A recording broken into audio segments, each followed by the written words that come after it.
এই লালমোহনের দিকে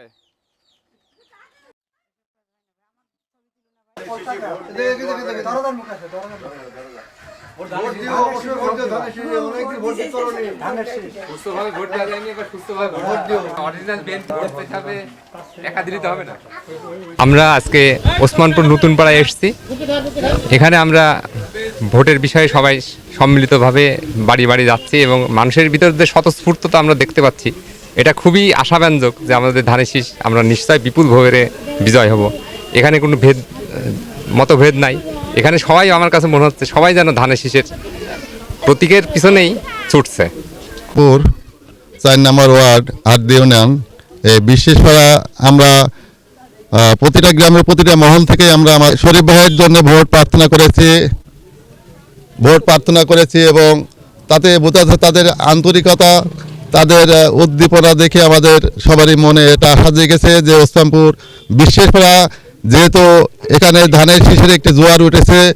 ওসমানপুর নতুন পাড়া আমরা গণসংযোগে নেমেছি। ইনশাল্লাহ মানুষের বাড়ি বাড়ি এবং মাঠের মানুষ, বাড়ির মানুষ যেখানেই গেছি সেখানে তারা সবাই বলেছে যে আমরা ইনশাল্লাহ ধানের শীষে ভোট দেবো।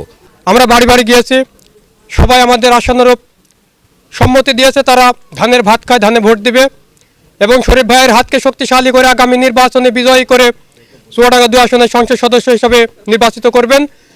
আমাদের এই পথসভা পর্যবেক্ষণ করেছেন আমাদের হাড্ডি ইউনিয়নের সাধারণ সম্পাদক জনাব মোহাম্মদ শফিকুর রহমান শফিকুর চাচা এবং হাড্ডি থেকে এসেছেন আমাদের সম্মানিত ব্যক্তি ডিকো আঙ্কেল। আমাদের আরও এসেছেন কৃষক দলের সাধারণ সম্পাদক আজাদ হোসেন। আমরা এক সপ্তাহিক গ্রামের ভিতরে ধানের শীষের জন্য ভোটে বাড়ি বাড়ি যাচ্ছি, সবাই আনন্দিত পাইছে। সবাই বলছে জামাত যেমন আসে আপনারা আইছেন, আমরা এটার জন্য অনেক খুশি। আপনারা এভাবে ভোট করেন, আপনাদের পাশে আছি।